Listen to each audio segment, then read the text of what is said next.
हमारे श्री वृंदावन में गोरीलाल कुंज है। बहुत वैष्णवों ने दर्शन नहीं किया होगा। सब लोग सावधानी से सुनिए, बिल्कुल सावधानी से सुनो। अब आ रही है बात तो फिर मैं रहने क्यों दूं, और इन्हीं कारणों से हमारी कथाओं का क्रम पीछे छूट जाता है। बीच बीच में ऐसे भाव आते हैं, पर मुझे लगता है कि वो भाव पुष्ट होना चाहिए ना आपके चित्त में, तभी आगे के विषय पे जाएं।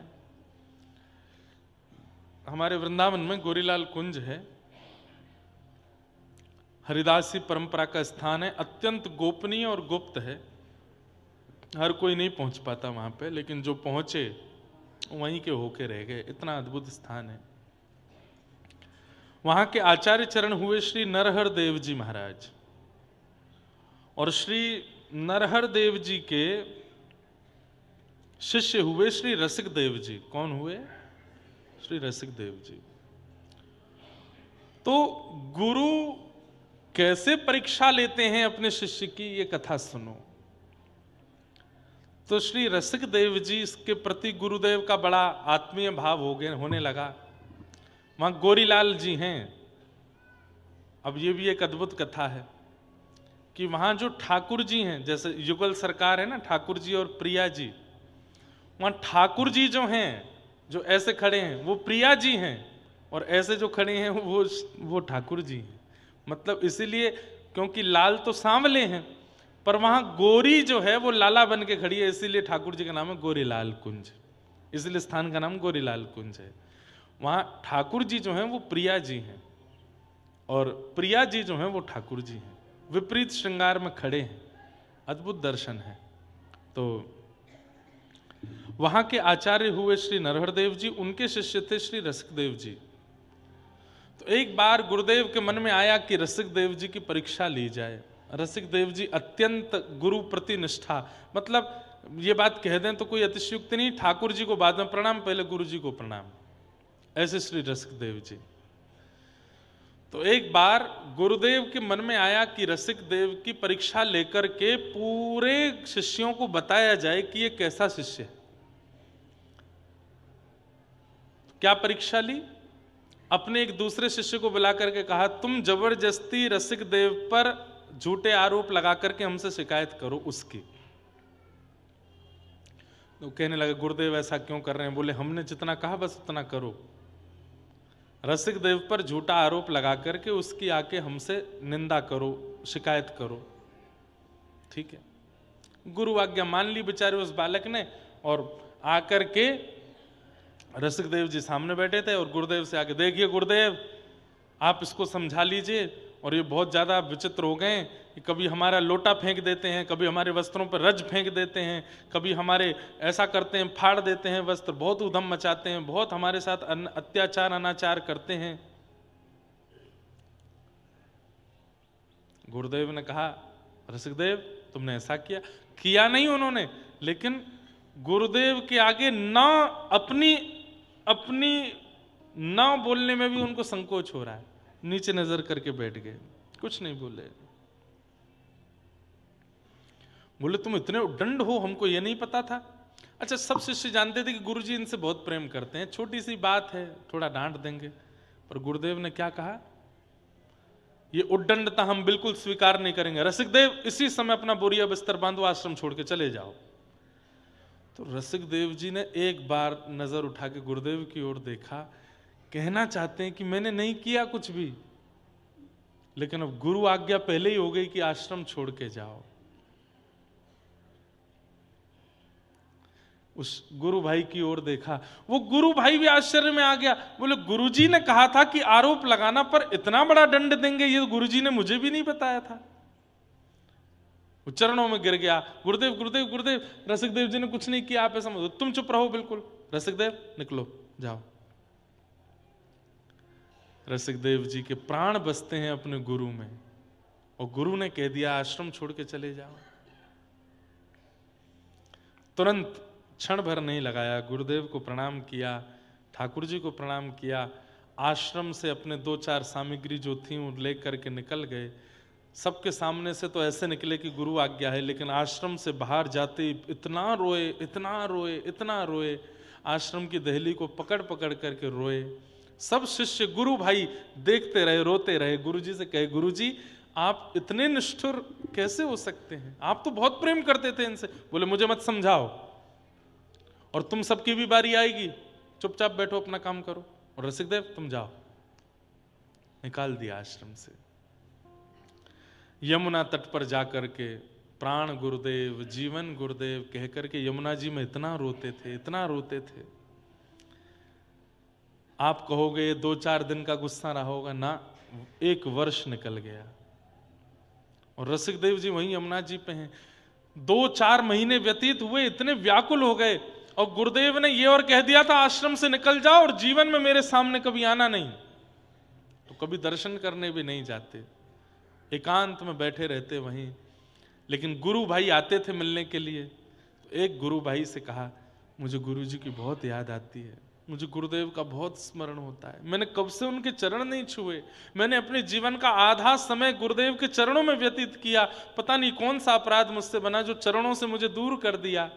गुरु भाई एक काम करोगे? बोले क्या? गुरुदेव को पता ना चले। गुरुदेव स्नान करने के बाद अपने पूर्व वस्त्रों को जो छोड़ देते हैं स्नान घर में, उसको धोने की सेवा किसके पास है? बोले कि मैं ही करता हूं। बोले तुम बस गुरुदेव के सामने तो दिखाना तुम धोने ले जा रहे हो, पर मुझे जमुना जी पे लाके मुझे दे देना, मैं धोऊं, और धो करके तय बना करके शाम को दे दिया करूंगा, गुरुदेव को नहीं बताना मैं सेवा कर रहा हूं। ठीक है। गुरुदेव के जो वस्त्र होते थे, गीले वस्त्रों को वो गुरु भाई दे जाते, और रसिकदेव जी उन वस्त्रों को ही प्रणाम करते, और उन वस्त्रों को ही निचोड़ करके उससे थोड़ा जल लेकर के पी लेते। मेरे गुरुदेव की चरणामृति है। उनको धो करके पोंछ करके उनमें इत्र लगाते, बढ़िया सुखाते, एक एक वस्त्र की सरवट को दूर करते, इतने अद्भुत ढंग से उनको लगाते। वस्त्रों के ऊपर का भाग, नीचे का भाग, इधर ऊपर का उपरना आदि सबको सजा करके गुरु स्वरूप मान के दंडवत प्रणाम करते। यही मेरे गुरु हैं। कैसी निष्ठा! 1 दिन, 2 दिन, 10 दिन, 15 दिन, 20 दिन जब बीते, गुरुजी बोले, ए सुनो चेलाराम इधर आओ, ये वस्त्र तुम ही धोते हो रोज? तो घबरा गए। जी गुरुजी, जी गुरुजी। हो नहीं सकता। इतनी निष्ठा और इतनी पवित्रता से या तो व्यक्ति धन लेकर के सेवा करता है, या फिर किसी के वियोग में सेवा करता है। व्यक्ति या तो धन लेकर के निष्ठा प्रकट करता है कि भाई मुझे इतना धन मिला है तो मुझे ये कार्य पूरा करना ही है, या किसी वस्तु की प्राप्ति के वियोग में हो, वो वस्तु ना मिल रही हो तो तत्पर होकर के निष्ठा प्रकट कर पाता है।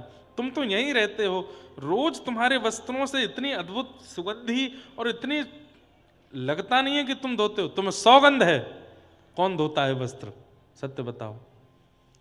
चरणों में गिर गए, गुरुदेव क्षमा कर दीजिए ना गुरु, बड़े गुरु भाई रसिकदेव जी को। बोले उसका नाम क्यों ले रहे हो, वो धोता है क्या?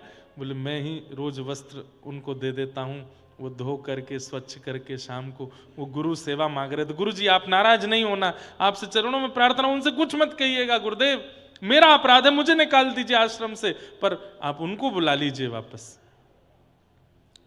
गुरुदेव ने कहा तू नहीं, वही है, वही जानबूझ करके तेरे को कह करके मेरे वस्त्र मंगवाता होगा। सुन, उस रसिकदेव को जाकर के बोल दे। बोले क्या? मेरी आज्ञा है, वृंदावन छोड़ दे, वृंदावन से बाहर निकल जाए।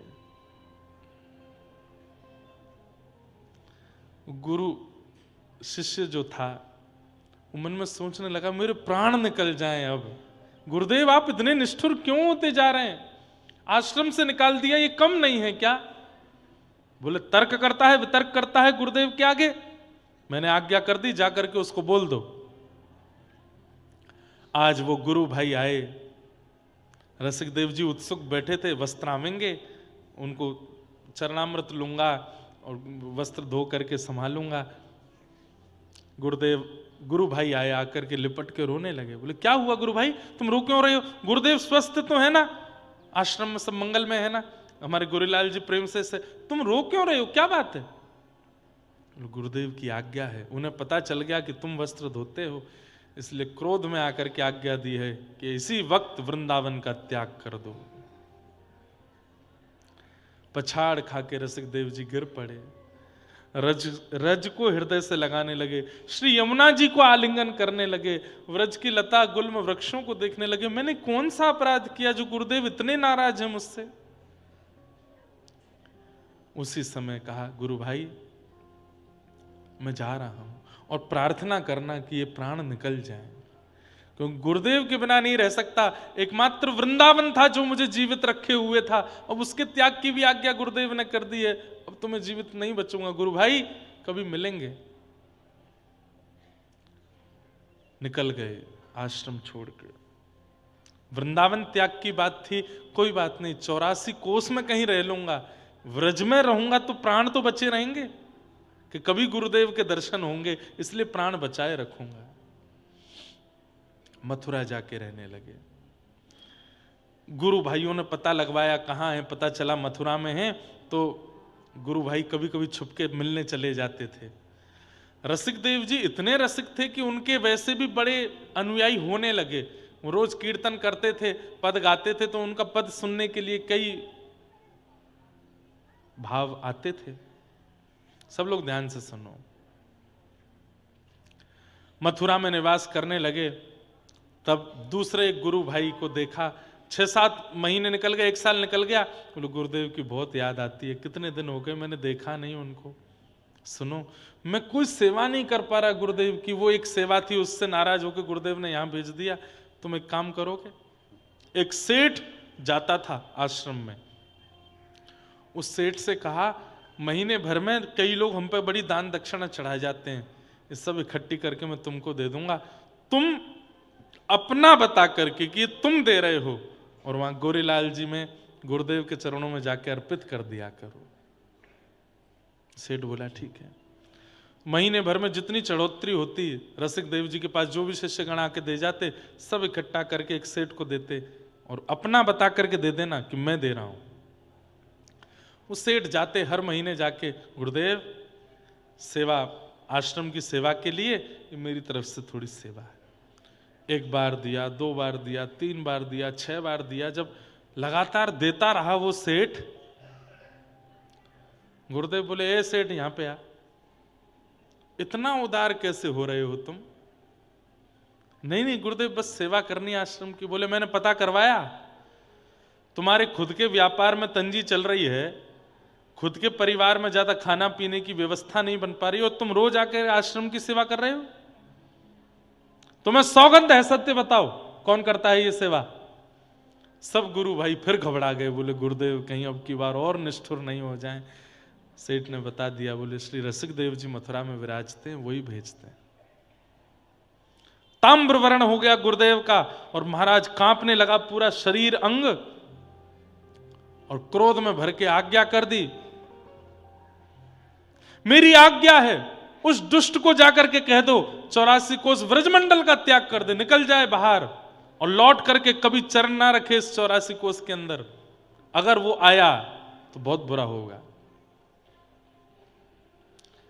सेठ जी ने जाकर के खबर रसिक देव जी को सुनाई। बोले मैं कैसे जीऊं,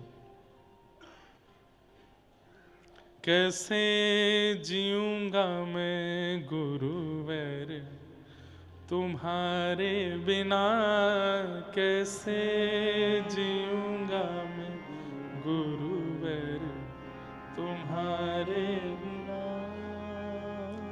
कैसे जीऊंगा मैं गुरुवर तुम्हारे बिना, कैसे जीऊंगा मैं गुरुवर तुम्हारे बिना। यहाँ कोई नहीं अपना तुम्हारे बिना,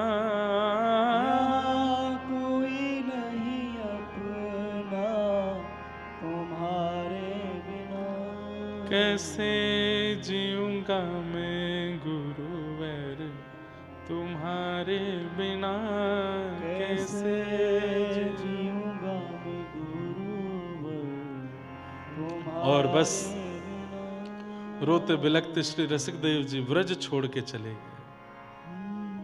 किसी ने कहा प्राण त्याग देते यमुना जी में डूब करके, बोले गुरु की आज्ञा नहीं पूरी होगी ना, अगर प्राण त्याग दूंगा तो स्वेच्छा हो जाएगी, गुरु आज्ञा की अवहेलना हो जाएगी। गुरु आज्ञा है व्रज से बाहर जाओ, तो आज्ञा पूरी करनी, चले गए। बुंदेलखंड में रहते थे, बुंदेलखंड के निवासी थे। उनके जन्म स्थान के पास मैंने कथा भी की, सागर में चले गए रसिकदेव जी, और बस वहीं रह करके कुटी बना करके भजन करने लगे।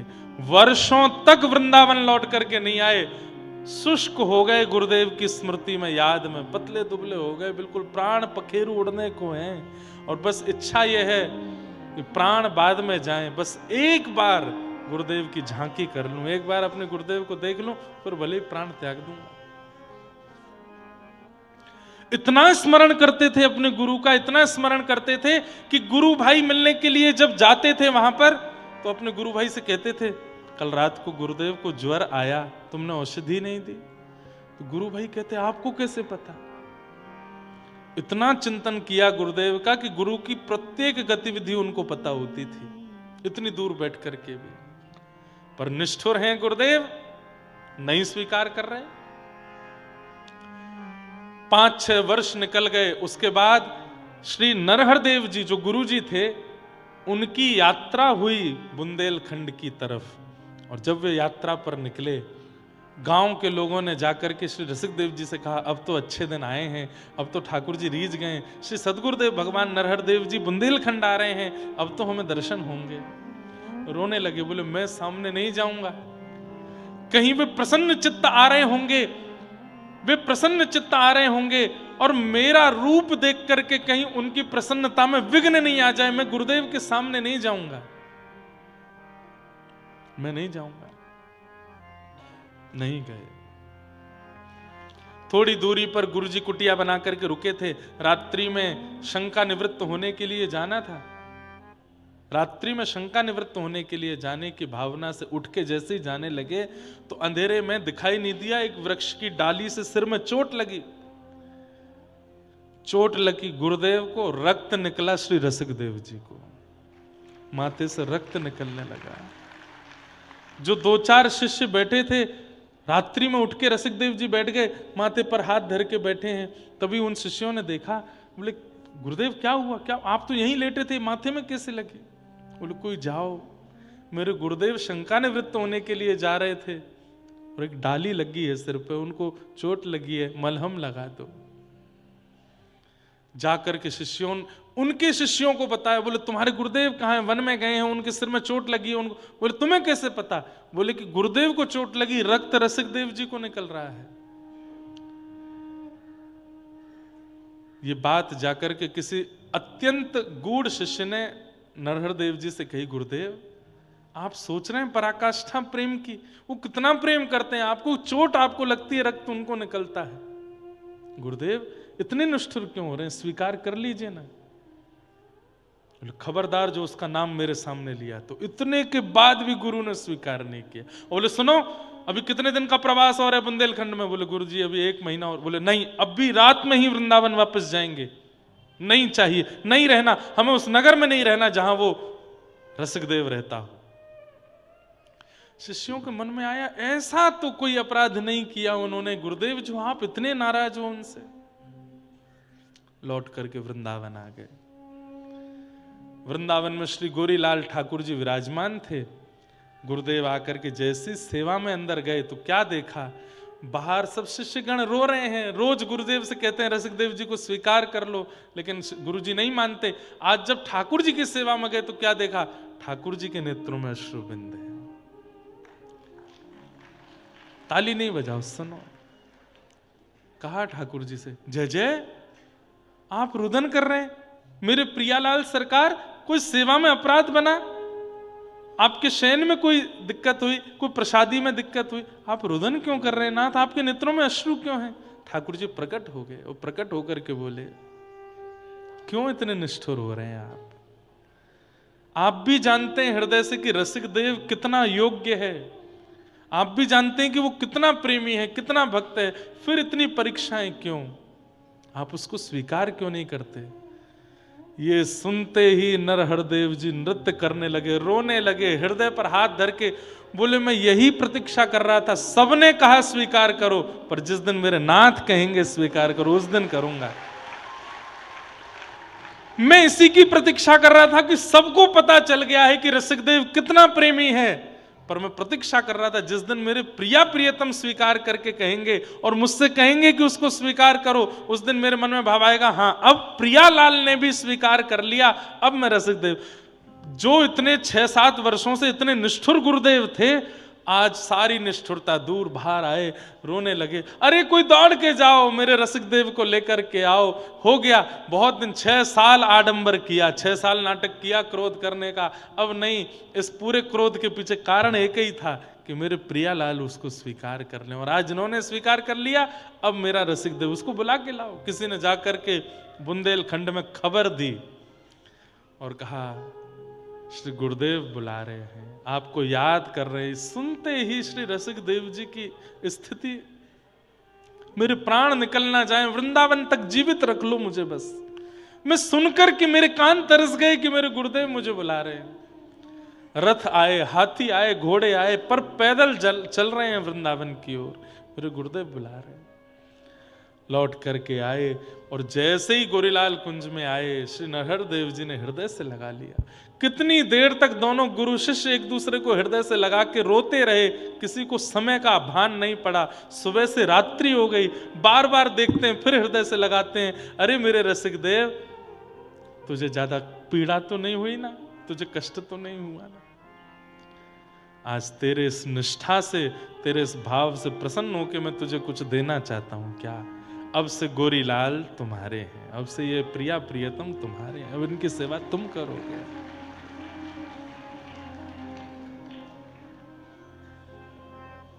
क्यों की पूरी परीक्षा? कि प्रिया प्रियतम स्वीकार कर।